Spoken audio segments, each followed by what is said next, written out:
પંચમહાલના ગોધરા તાલુકામાં આવેલા આંગડિયા ગામના સંગોડ ફળિયાના માસૂમ ભૂલકાઓ પાયાનું પ્રાથમિક શિક્ષણ મેળવવા માટે ચોમાસા દરમિયાન જોખમી રીતે મેશ્રી નદીમાં વહેતા ધસમસતા પાણીમાંથી જીવના જોખમે પસાર થવા માટે મજબૂર બન્યા છે।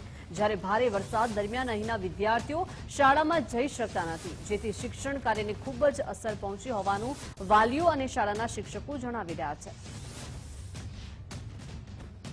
મારા છોકરા નિશાળ જવા માટે રસ્તો પુલ માંગે છે અને વરસાદ પડે તો અમારા છોકરા રોકાઈ જાય તો અમે કેવી રીતે લેવા જઈએ? બહુ તકલીફ આવે છે છોકરાને। મારે તકલીફ એટલી છે કે અમારે અહીંયા બાળકો લગભગ 25 થી 30 બાળકો નદી ઓવરટેક કરીને જાય છે અને નદીની અંદર ચોમાસાની અંદર પાણી ભરપૂર આવે છે।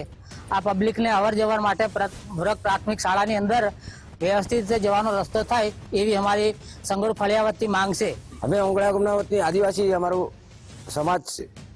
આદિવાસી છોકરા જ બધા ભણે છે। હવે એ છોકરોને ભણવામાં ઘણી બધી તકલીફ થાય।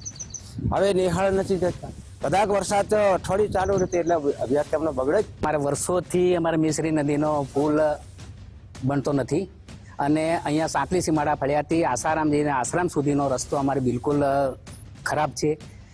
વારે ઘડીએ અહીંયા ચોમાસાની અંદર પાણી ભરાવાનો બહુ આપણે પ્રશ્ન રહે છે। છોકરાઓ આવતા નથી, જેથી કરીને છોકરાઓનું ભવિષ્ય આપણે ભણવાનું ભણતર બગડે છે। પંચમહાલ જિલ્લાના ગોધરા તાલુકામાં અંતરિયાળ વિસ્તારમાં આંગડિયા ગામ આવેલું છે। એ ગામમાં 4 શાળાઓ આવેલી છે। 4 શાળાઓમાં આંગડિયા વર્ગ પ્રાથમિક શાળા આવેલી છે। આંગડિયા વર્ગ પ્રાથમિક શાળામાં 111 બાળકો અભ્યાસ કરી રહ્યા છે। એમાં 50% બાળકો આ મેશ્રી નદીને ઓળંગીને આવે છે। મેશ્રી નદીને ઓળંગી આવવામાં એવી બધી તકલીફો પડે છે। આપ બધા સૌ જાણો છો કે નદી ઓળંગવાની હોય ત્યારે કેવી મુસીબતો પડતી હોય છે।